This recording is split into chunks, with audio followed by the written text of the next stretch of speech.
All right, so today what I'm going to be doing is we're doing a review skill. So the review skills I chose was having doing transfer from with my patient from the bed to a wheelchair. We're going to talk about bed alarms. We're also going to talk about good body mechanics and fall prevention risks. So the first thing we're going to do is we're going to talk about transfer from a bed to a wheelchair. I'm going to demonstrate that for you right now. So here's my patient. So first thing I'm going to ask them to do is I'm going to ask you to scoot down a little bit all the way to where your feet would touch the end of the bed. Keep going a little bit. All right, now I'm going to ask my patient, I'm going to put my guardrail down on my bed. I'm going to ask my patient to scoot towards me. All right, and today my patient is fairly independent, so I won't need that much help. So what I'm going to do is I'm going to grab under the knees. I'm going to grab their right shoulder right here, and then on the count of 3, I'm going to sit them up and turn them. All right, so 1, 2, 3. All right, I'm going to make sure their feet don't touch the ground because I want their feet to dangle because they've been sitting in the bed for a while, so I want their blood flow to return back in their feet. So after about a minute of my patient sitting here, I want to make sure first that in my wheelchair wheels are locked. That's super important because you don't want to put your patient in the wheelchair and the wheelchair slide back and potentially harm them. So first thing is make sure your wheelchair wheels are locked.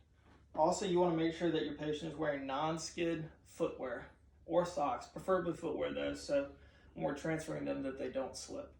So first things first, I'm going to make sure my patient's ready and good. I'm going to ask them to put their hands on my shoulders.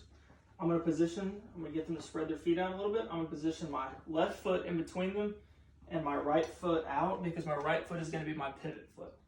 So I'm going to put my hands right here because we don't have a gait belt. So I'm going to put my hands on their sides and we're going to rock back 3 times. And on the count of 3, we're going to move. All right, so we're going to rock back 3 times and then we're going to stand up. So 1, 2, 3. We're going to stand up. I'm going to make sure they're good to go. I'm going to use my right foot as my pivot foot. I'm going to pivot. We're going to move them over slightly. We're going to find the wheelchair. So I need you to make sure your patient can find the arms of the wheelchair. Let's find the arms. All right, now once they have the arms secure, we're going to bend our knees and we're going to slightly ease them down all the way into the wheelchair. And once they're in the wheelchair, they're good to go, and then we can unlock the wheels. All right, you can back in bed. All right, so that was transfer from a patient from the bed to the wheelchair.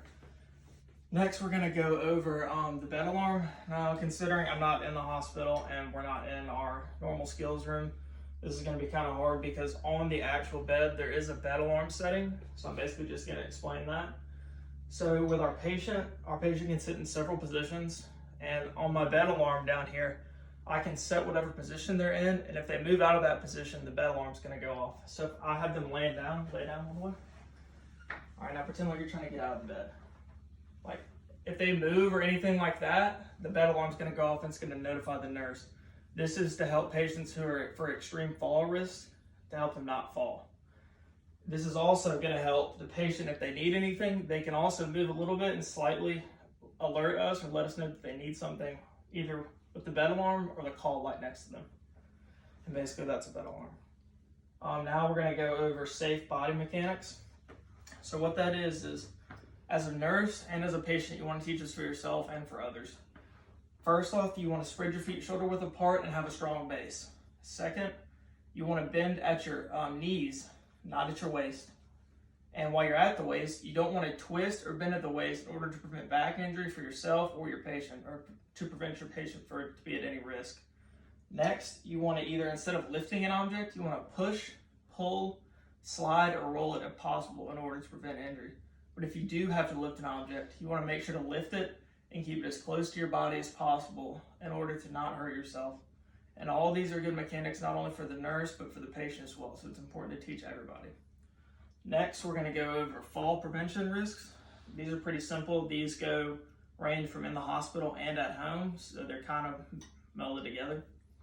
So one of the first things is while you're at the hospital, one, you want to make sure the bed is in the lowest position. You don't want to have it in a high position in case they get out of it or try to get out of it and fall and hurt themselves. Next, you want to always have the bed rails up all the time, especially when you're at the hospital.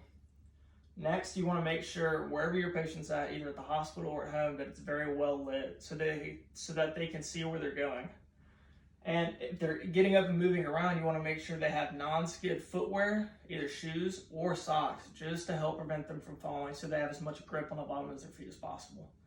You also want to eliminate any clutter on the ground. And by clutter, I mean anything at home that could potentially cause somebody to fall or slip over. And you want to also eliminate all non-slip rugs, either in the hospital or at your home. And keeping your area well lit is super important as well. Because not only at the hospital, but at home, it's important that your patient can see where they're going. And it's important that they can also see the bathroom as well, especially in the hospital. You want to have a straight, clear path to the bathroom so that they can eliminate any risks if they have to use the bathroom really badly. Another thing is at the hospital and at home, it's important if your patient has to shower that they have grab bars or bar handles. So it's important that they can hold themselves up in the shower if they need to, if they're very dependent. Also at home, if they have stairs, make sure there's guardrails on that too. Basically, it's important for in the hospital or at home to make sure your patient is as stable as possible and to eliminate any of these risks because falling is detrimental, especially to older people.